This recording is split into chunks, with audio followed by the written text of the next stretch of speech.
that's the warning, is that the calling and the potential that God has for us, we shouldn't waste those things away and give our strength to the enemy. But we need to use that strength against the enemy. Amen? Amen. Samson's strength was dependent upon his obedience, his vow, his Nazarite vow. And when Samson compromised, he lost his strength. You ever notice that compromise isn't always just a upfront thing, but it's a gradual thing. It's like erosion. It just eats away slowly and slowly. And see, before we go into any given situation, we should already know the position and the stance that we have. Amen?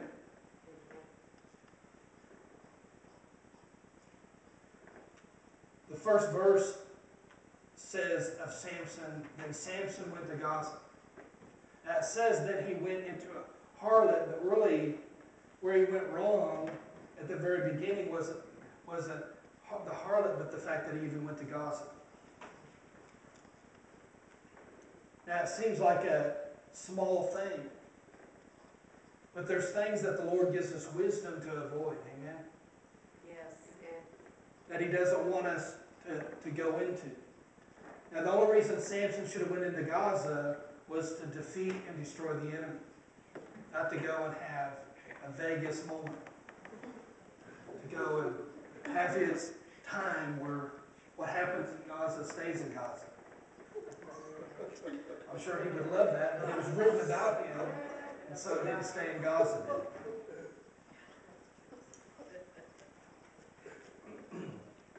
And so it would make sense to go to Vegas and then be like, man, how did I end up gambling? Whoops.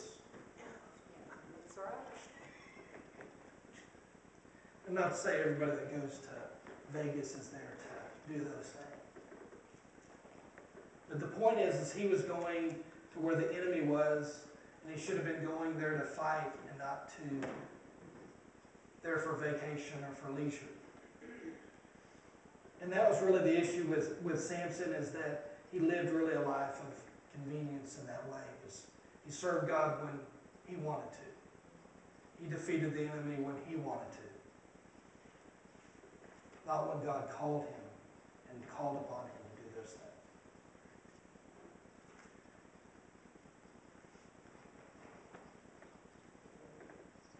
See, really, Samson first began going downward when he lost sight of who he was.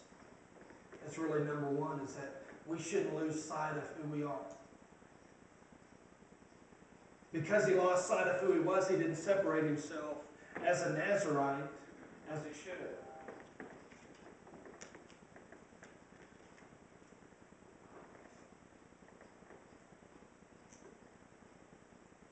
He lost sight of the fact that God called him to be different.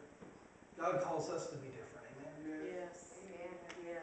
And he got careless with his gift. He took it for granted. And he lost sight of even his responsibilities as a judge. You see, by losing sight of the fact that God calls us to be different, we can become like everybody else in the world. Therefore, if we live that way, we will be remembered for our weakness, not His strength. Amen?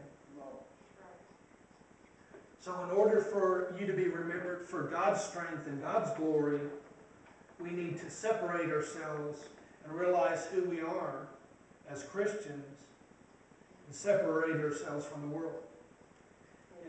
And take those things seriously. And that's really the second thing, is that he didn't take temptation seriously. He took it kind of casually.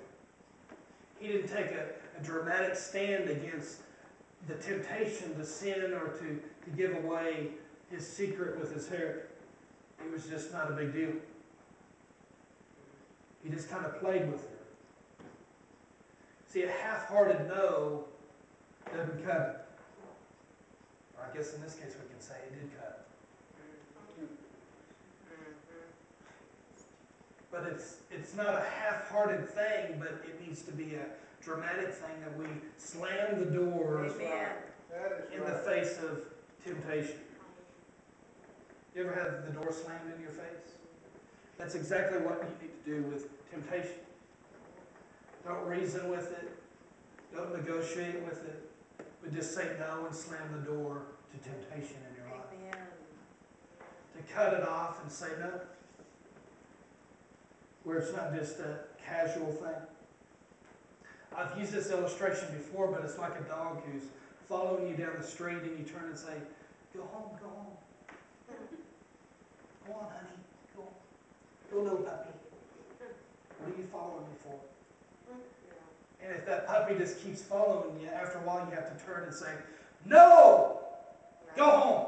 Amen. And they take off. Otherwise they keep following you and following you. And we see that in these verses that daily she vexed him with temptation after temptation after temptation, asking him, it says, vex him to death. It's like being nagged to death. Anybody been nagged to death? But in the same way, when you have things that are tempting in your mind, you don't just say, well, I'll deal with that later.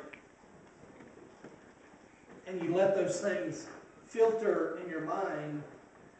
If you allow those things to continue, eventually they become stronger and stronger, not weaker and weaker. Yes.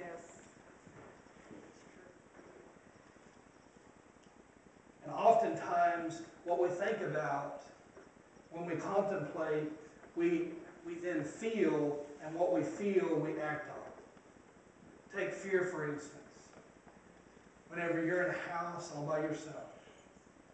In fact, I used to clean in a janitorial capacity as a janitor in different buildings. Sometimes when a building is just quiet all by itself, you hear things. You're like, what was that? And if you allow yourself in a house by yourself to begin to hear things, you then begin to think and contemplate those things. You begin to imagine things that aren't even real.